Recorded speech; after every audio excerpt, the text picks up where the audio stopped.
When I was younger, I thought that being creative was more like an event, that you did something and you got to this point and voila, you created this thing. And as it turns out, my process is just that my creative ability comes through working through a process of elimination and addition. And you do a piece and you see something about it that you like, and then you kind of take that tangent and go off and pursue that particular aspect of it. And it's like you have this basic idea of what you want to do, but you don't have a rigid idea of what you want to do. You allow the process to help guide you through it.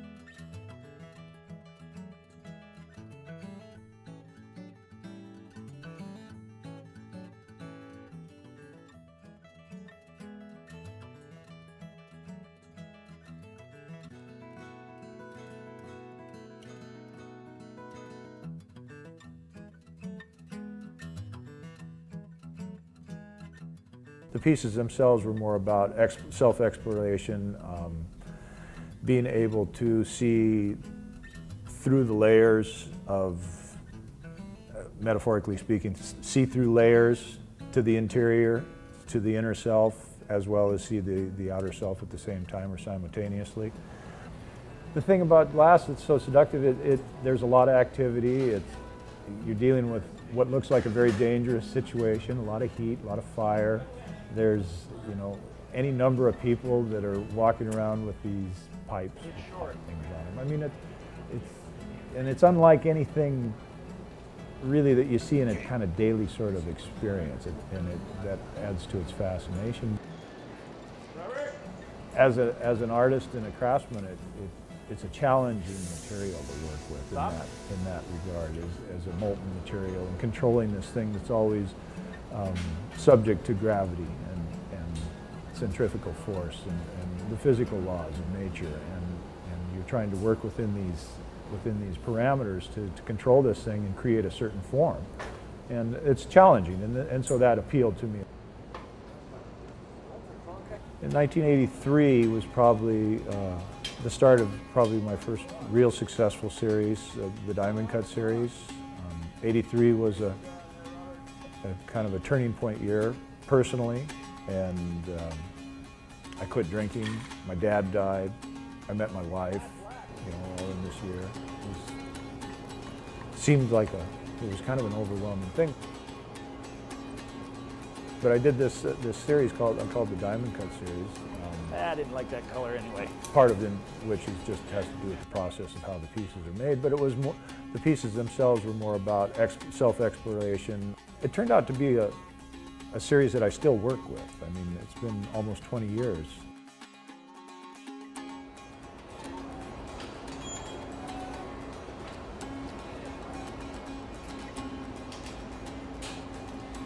Yeah. The Diamond Cut it started out as kind of a response to my experience working with all these people, and just a kind of a different way to manipulate the material. Take it, Mike. Keep turning, turn. Good. Keep it turning. Keep it turning. Okay. Stop. Yeah. Good, turn. And, fast. Turn. It just was really successful. The early pieces are very interesting. Turn, stop. I still have them, keep them around. Turn. Still think of bring them out and look at them. And they changed a lot throughout the years, and I still am pretty enamored with that particular process and the result of that process. Got it?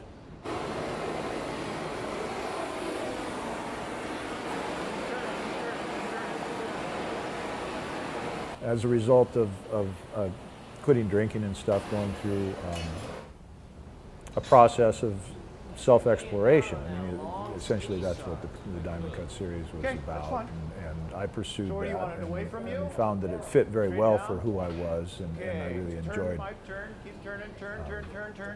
stop. that aspect of growing up. Over.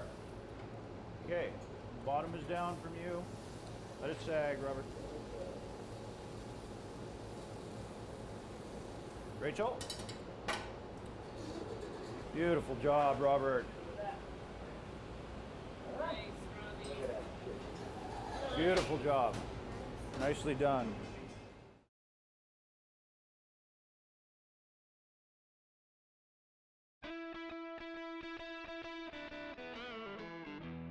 I realized that buying a house is a big deal. There's a lot of fear, especially first time. And as an artist, you know, how are you going to pay mortgages, down payments, insurance? Yeah, I mean, it's all pretty just day-to-day stuff, but I think going through it for the first time, it was like, wow, you know, this is kind of a big deal.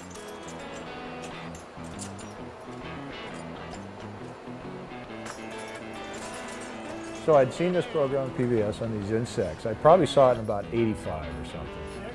And I saw this one image of this bug that would, you know, excrete this stuff and roll these sticks up and create this kind of conical sort of shape, and then it would crawl out, and this would be the shelter that it creates for itself. I don't remember what it's called right now, but anyway, the image really stuck with me because I'd had some experience working with some Italians and this whole process of the pastorale pickup and this kind of traditional Italian technique, and I was thinking, you know, it'd really be nice to do something like that really big. And so in '87 I started working on my shelter series, which was kind of a response to you know, buying my first house and paying homage to that, and also paying homage to the emotional experience that I was having going through that.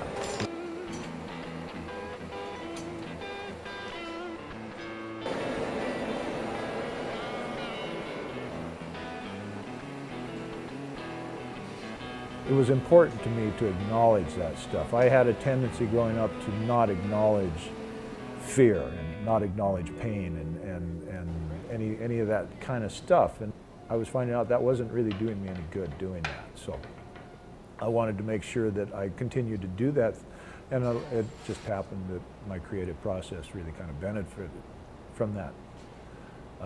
The stance I was taking, that I was going to be okay standing up in front of people and talking about my personal process, and that there was nothing to be afraid about. Although it was quite a scary thing to do, it's still, I decided I was going to do it, and I'd just go ahead and do it, and sometimes I just have to hold my breath and do it. The whole process involved casting and blowing and kind of a fusing process, and very, you know, still like making these pieces quite a bit. You have to put a bomb in there to take the bottom out of that thing.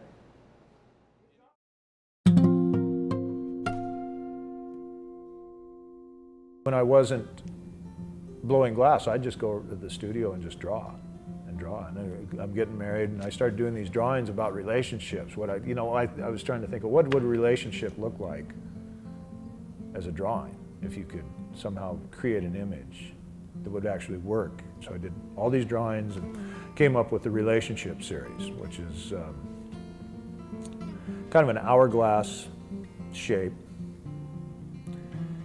It was about two entities coming together and embracing a single thought, idea, spiritual concept, whatever, but these two It's a process thing. I don't know if we'll use it even, but similar and equal shapes in size and volume coming together and embracing this thing. You had a top and a bottom and a central piece, which I considered the most important. This was like the representation of something valuable, of something very important. I'd use little vessels and I'd cover them with gold and silver, or use some amorphic shapes, but they were very central to the piece. And they, you know, this is either all things came from this center or all things went to this center. But the two aspects, that the top and the bottom, were, I started thinking about them as, you know, the bottom is very physical. It's supporting the relationship piece. The top is very open and emotional. It's receptive. You know, it can receive things. So it became this kind of triptych sort of description of self. good.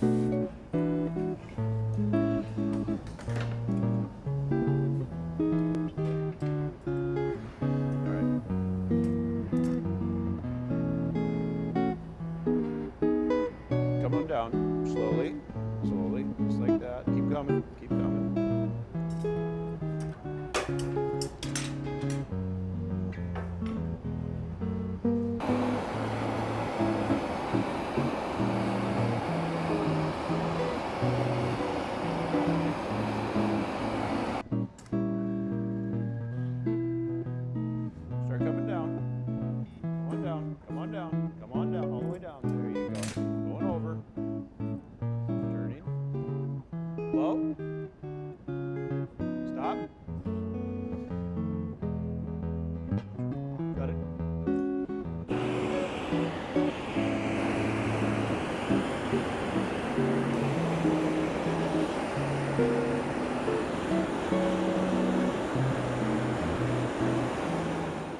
there was something very special, and this really meant a lot to me to do this series. And it was an opportunity to really work with color and Just using keeps the getting shape, better, doesn't having it? that little shape. You could do them kind of what I thought would be kind of Open. quickly. It turns out they're pretty laborious pieces, but you could go through the hot process fairly quickly and have a lot of fun with it. And that was becoming just as Who's your important. mama? To not lose that, you know, early on it was such a good time to work with all these people, and we really had fun doing it. Sprays! And it was really important that I didn't forget that this needed to be fun, or it wouldn't last, you know, it just had to Sprays! have that aspect included in it.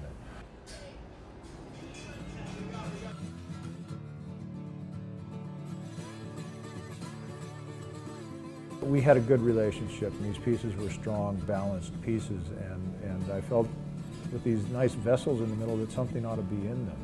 That maybe part of a good relationship is that it has an edge to it, maybe a little bit of an imbalance to it, that keeps it interesting, keeps it, you know, that you don't forget that you need to, even though you're in a stable and good relationship, or you're in a stable situation, so to speak, it doesn't mean you quit exploring and you quit challenging yourself and your lifestyle and keep yourself open to new things. You'd look at a relationship and it's very, very balanced piece, and you look at a spray piece that has this cluster kind of coming off of one side, and it kind of questions that balance of the piece. Although they're still very balanced pieces, it visually questions the balance. It brings it into question. But the branches kind of are an indication of exploration. They kind of reach out into space. They don't really have a general direction, but they have, you know, they're out there. They're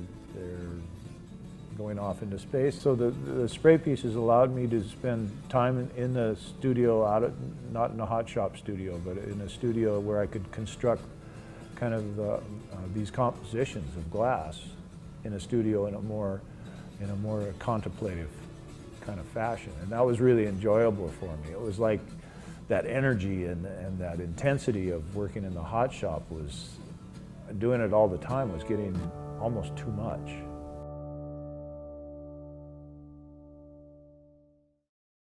There's a nice segue between the relationship pieces and the aperture pieces, and the way they evolve and how they complement each other. And it isn't like I stopped at one place and started somewhere brand new. I started doing some drawings and thinking about, you know, what that was, and came up with this drawing of this kind of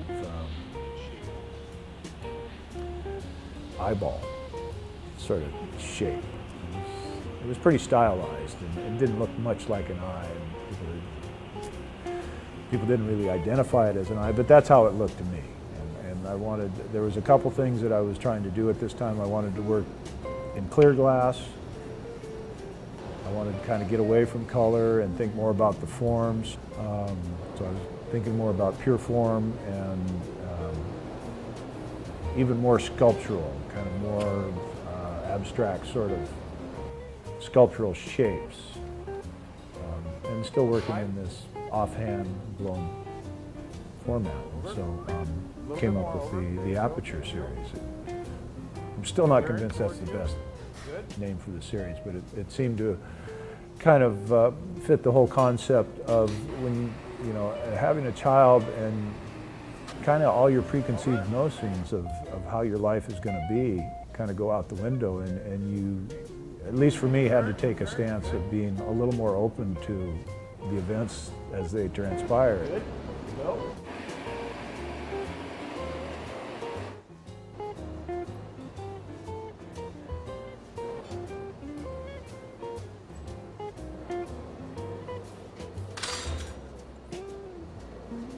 Keep turning, Robbie. Keep turning.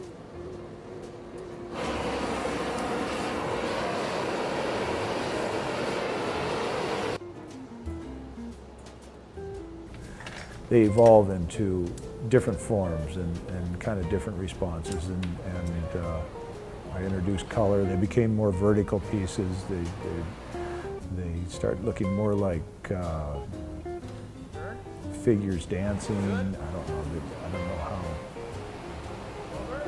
But it still, you know, it still remained basically about the idea of there's still the central component of the piece that everything either comes from or is going to.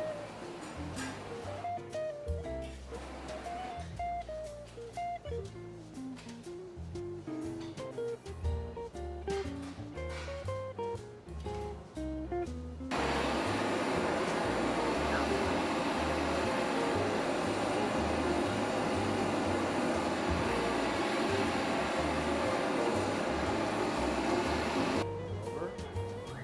Torch in here.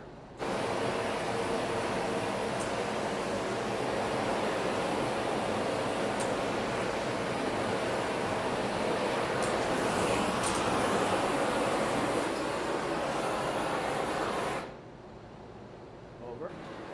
Turn. Good. Over.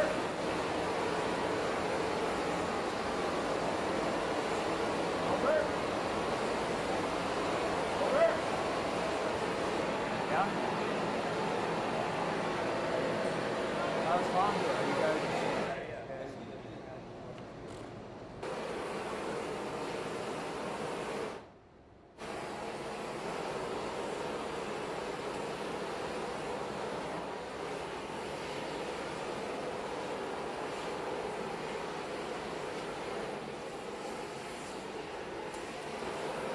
And what was kind of interesting about, even from the Shelter series through the Relationship series and even into the Aperture series, there's this kind of, these pieces that they all kind of have this motion towards the center or from the center. There's this kind of connectedness that happens with all these series over a period of, you know, 15 years. So it's pretty cool. So that's kind of where I'm at now with the work. You're on the front, Robert.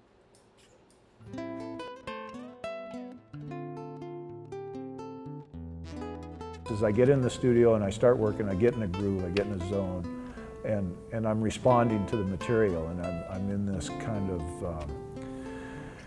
a collaboration with the material. The material has a physical nature that it requires to be taken care of as you're working with it. You have to attend to it in a specific sort of way, and yet it has a lot of possibilities. So you can push its boundaries, but you still have to take care of these basic physical properties.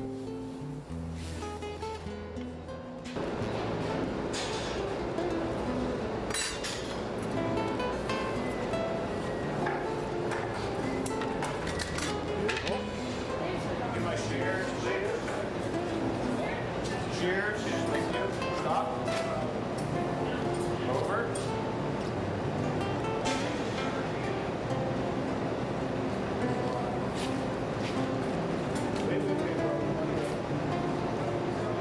Thank you.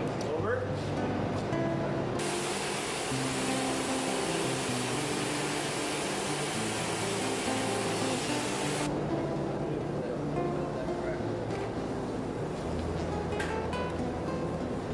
Yeah. Stay right there. But I always kind of consider myself more of a constructionist. Like I take elements and put them together to create these pieces, that I'm not really taking one large glob of glass and making a large piece out of it. It's like I'm taking a lot of smaller pieces of glass and putting them together in a constructed sort of way and building pieces rather than really blowing pieces.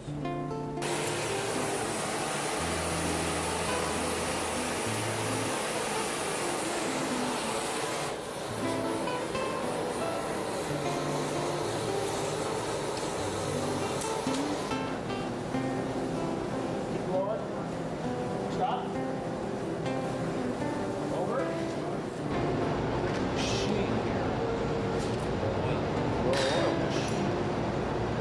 I like working in a large scale, you know, and I'm kind of known for working. And but I don't really feel like I'm ever pushing myself I mean, sometimes I am. I'm really pushing myself, lifting a lot of glass and doing it. But I'm always kind of pushing the physical nature of the material, that I'm really asking it to do a lot, and there's a lot of elements that are involved that have to be taken care of as I'm doing the work. There's a certain physical dynamic that you have to contend with when you're doing this. There's a lot of stress and stuff that, the glass doesn't like really being handled this way so much. It needs to be taken care of in a particular sort of way in order for it to survive through the annealing process and all that. And I think I'm constantly pushing that envelope of the material.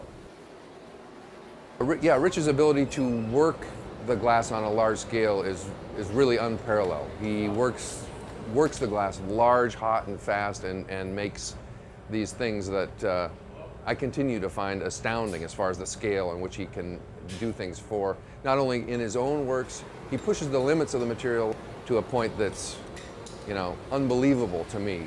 How the material can withstand what he puts it through and come up with a remarkable finished product. But also, you think of the large-scale objects that he's done for Daly over the years and Chihuly, it's remarkable. I mean, he's just a very, very talented man.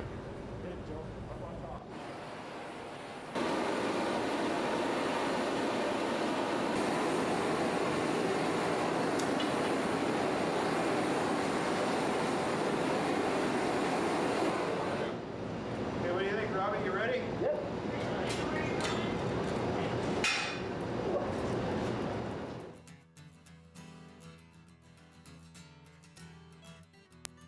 I think what attracted me most to it was the teamwork. And I mean, We are rolling. And he's always playing. and runs off like this with the sword. If you notice, we don't say a lot because over the years, 22 years of working together, I sort of know what he's doing. I know what he wants. I know what he intends for me to do. They're all artists. They all want to be creative people. They all want to have success and show their work. And, and they work in this situation not because, we pay them money, but we don't pay them much money. But they're working there because they want to be in a creative environment. And I always try to remember that and show a lot of respect for that because I think Dale was right, that you're only as good as the people you surround yourself with. And they're diverse in their personalities and their aesthetics, and I think they add a lot of objectivity to what I do. They give me input. They have skills that help me resolve problems. Physical problems, technical problems. Nice job, people. It's just a nice situation to be in. Richie's very experimental. He's very playful. He's always quenching the bubble or picking up this or picking up gold or picking up cane. There's always a variety of techniques in his work, and he's always pushing it.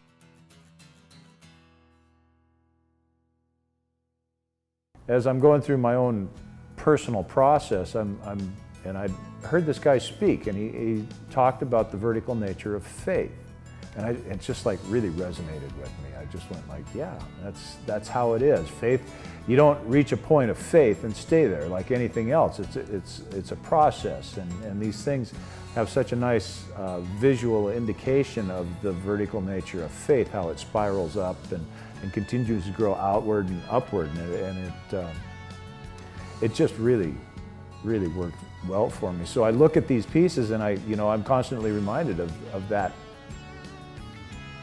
That is the nature of faith, and faith is something you need when you go into buying houses or having kids or doing any of that stuff. You have to. It's a leap of faith, and as I grow older, my faith gets stronger. And there's the shelter pieces that are like a cornucopia, which is the Horn of Plenty. Again, it's another kind of visual metaphor for faith, you know, is that you have this horn that the food just spills out of, and it's living in the abundance, you know, not living outside of fear.